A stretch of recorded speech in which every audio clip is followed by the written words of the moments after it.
धोखा दे जाएगी, कर ले भजन हरि का।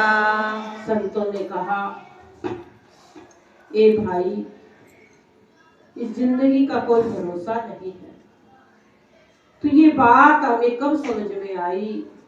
जब हम सत्संग की बैठक में आकर बैठे। जितने दिन तक माया में रहेंगे, घर परिवार में गुम रहेंगे, तो हमें किसी बात का पता, सुबह से शाम हो जाएगी, सुबह से रात होगी, लेकिन किसी बात का ज्ञान नहीं होगा।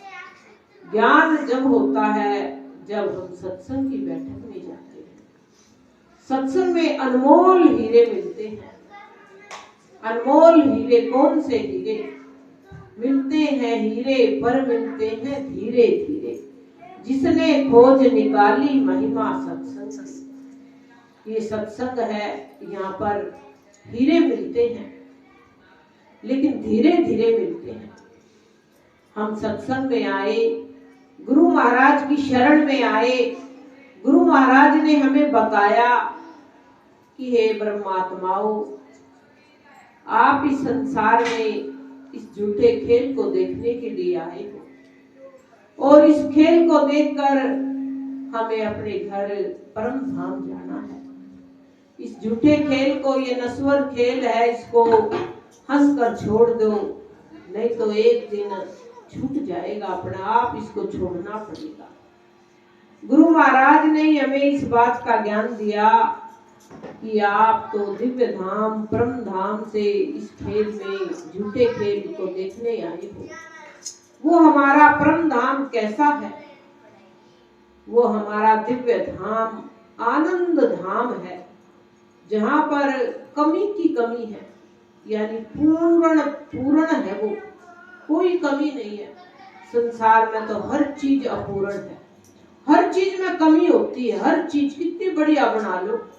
एक राजा ने कहते हैं बहुत सुंदर महल बनाया, तो राजा कहने लगा, अगर कोई इसमें कमी निकाल दे तो मैं उसको बहुत इनाम दूंगा। एक संत आया, संत कहने लगा, राजा इसमें तो बहुत बड़ी कमी है। तो राजा ने पूछा, इसमें क्या कमी है? मैंने तो इतना सुंदर बनाया। तो बोला कि एक दिन ये तेरे देखते देखते तू नहीं रहेगा, तो ये ढह जाएगा। और एक इसमें सबसे बड़ी कमी है, इस गेट में से, इस दरवाजे में तेरी अर्थी निकले। ये सबसे, ये कमी दूर कर दे तो संसार में तो ये कमी रहेगी ही।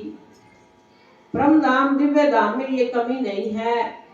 वहां तो सच्चित आनंद, एक जैसी उम्र है, 16 वर्ष की यौवन अवस्था है। आनंद ही आनंद है, हर चीज पूर्ण है। डाली फूल बाग, नूर बाग में फूलों के ऐसे बड़े बड़े गुलदस्ते, बड़ी बड़ी फूलों की चादर, फूलों की दीवारें और फूलों के महल बने हुए हैं। कोई फूल वहां गिरता नहीं है। बाल गिरे न पशुअन का, न पक्षी का पर, नया न पुराना कंबू दिन दिन खूब तर। वहां किसी पक्षी का पर नहीं गिरता है, कोई फूल की पत्ती नहीं गिरती है, वो तो दिन दिन नया नवीन रहता है। ऐसा ही हमें संसार में चाहिए। हम सोचते हैं ना, संसार में कोई ऐसी बात हो जाए, कोई ऐसी जगह हो जहाँ पर बस आनंद ही आनंद हो। क्यों आनंद चाहते हैं हम? यहाँ किसी बड़े से पूछ लो, बुढ़े से पूछ लो, बच्चे से पूछ लो, सबसे पूछो, बोली भाई क्या चाहिए? तो बोले भाई आनंद चाहिए। अब आनंद तो संसार में है नहीं, तो क्यों चाहिए आनंद? सबकी इच्छा आनंद चाहिए। आनंद इसलिए चाहिए कि हम आनंद वाला देश छोड़ कर आए हैं। हम आनंद में रहते थे और यहाँ इस झूठे संसार में आए, तब वही आनंद चाहिए। तो परम धाम से सबसे पहले हम सब ब्रजमंडल में आए थे। ब्रजमंडल में कान्हा श्री कृष्ण हमारे साथ में थे। अब कान्हा श्री कृष्ण बाल गोपाल का जन्म हुआ, तो हम सब भी परम धाम से आ गए। हीरो के घर में, ग्वालों के घर में गोपियों के रूप में आए। अब जो बहन अपने घर में कान्हा को विराजमान करती है वो ब्रजमंडल की गोपी होती है। उसका प्रेम होता है कान्हा से, वो श्री कृष्ण के बिना रह नहीं सकती, क्योंकि उसका पूर्व का संबंध होता है कृष्ण से। नहीं तो पंथ मत बहुत है, शून्य निराकार में चले जाओ। लेकिन जो ब्रजमंडल की गोपी थी, आज से 5000 वर्ष पहले जो ब्रजमंडल में गोपी रूप में आई थी और कृष्ण का दर्शन करने चली थी, जन्म होते ही सुना कि कृष्ण का जन्म हुआ है। क्या सुना? मैं तो यमुना पे सुनकर वेतन में सुनिया यशोदा जायो ललना यमुना पे सुनी आई। यशोदा जाया ललना मैं यमुना पे सुनी आई। मैं यमुना पे सुनी आई। मैं वेदों में सुनी आई। मैं यमुना पे सुनी आई। मैं वेदों में सुनी आई। यशोदा जायो ललना मैं यमुना में सुनी आई। यमुना पे जब सब सखियां आपस में चर्चा हुई कि यशोदा के यहाँ नंद के यहाँ पर लाला का जन्म हुआ है, तो सब श्रृंगार करके और सिर पर दूध दही की मटकी लेकर और मैं बधाई लेकर गई कि कान्हा के मैं दर्शन करूंगी।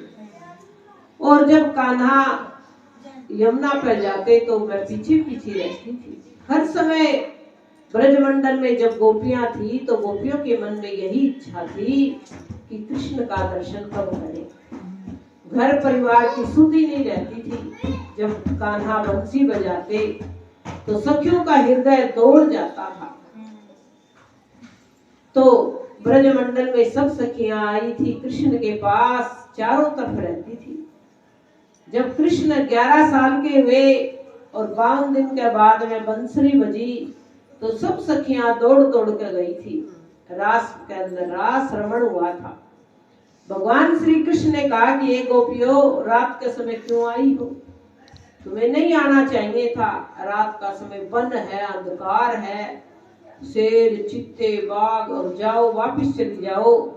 तुम्हारे बच्चे रोते होंगे, तुम्हारे बछड़े रंबाते होंगे, तुम्हारे सास ससुर तुम्हारी फिक्र करते होंगे, जाओ चली जाओ। तब गोपियों ने कहा, हे श्री कृष्ण, आप ही सब कुछ हमारे हो। ये परिवार, ये संसार तो आपकी मोह ममता आपका दिया हुआ है, ये आपका है, ये हमारा नहीं है। आज भी जो भक्त परमात्मा को सारा परिवार अर्पण करता है, ये तो तेरा ही है, तेरा तुझको अर्पण क्या लागे मेरा। ब्रजमंडल में से रास में गई, रास लीला के बाद में वो वापिस फिर इस जगत में आ गई, जागनी ब्रह्मांड में। इस जागनी ब्रह्मांड में हम सब आए तो हमने देखा कि श्री कृष्ण कहाँ गए। तो कृष्ण प्रकट हुए प्राणनाथ जी के रूप में। प्राणनाथ जी ने ज्ञान की बंसी बजाई, 18,858 चौपाई। इसके अंदर में सारी परम धाम की लीला है, सारी ब्रजमंडल की बात है, और सारा कैसे हम इस संसार से पार होंगे, कैसे पार हो जाएंगे हम। संतों ने कहा, कैसे पार हो जाएंगे हम दुनिया के जंजाल से, कैसे पार हो जाएंगे हम दुनिया के जंजाल से। एक मिनट ना फुर्सत पाते झूठे मन के ख्याल से, एक मिनट ना फुर्सत पाते झूठे मन के ख्याल से। सतगुरु करे हिदायत हमको सीधा मार्ग चलाने को, सतगुरु करे हिदायत हम पर सीधा मार्ग चलाने को। मंत्र दिया है ऐसा सुंदर कृष्ण पिया से मिलाने का, मंत्र दिया है ऐसा सुंदर कृष्ण पिया से मिलाने का। दिन जरा तू ध्यान न देता बदला अपनी चाल से। दीन जरा तू ध्यान न देता बदला अपनी चाल से। कैसे पार हो जाएंगे हम दुनिया के जंजाल से। तो 1 मिनट का फुर्सत नहीं है इस मन को, ये झूठा मन माया में घुमाता फिराता रहता है। तो गुरु महाराज आए हैं बुलाने के लिए, ये सखियों चलो इस झूठे संसार को छोड़ दो, और मैं तुम्हें बुलाने के लिए आया हूँ, परम धाम ले जाने के लिए आया हूँ। देखो सब शास्त्रों में, सब भगवान श्री कृष्ण ने गीता में कही कि अर्जुन जो जैसा कर्म करता है उसका फल उसको भोगना पड़ता है, लेकिन प्राणनाथ जी ने वाणी में एक बार भी नहीं कही कि कर्म जैसा करता भोगना पड़ेगा। बोले नहीं, मैं तो मेरे सुंदर साथ को, मेरी सखियों को परम धाम ले जाने के लिए, बुलाने के लिए आया। तो धनी बिना किसी शर्त के हमें बुला रहे।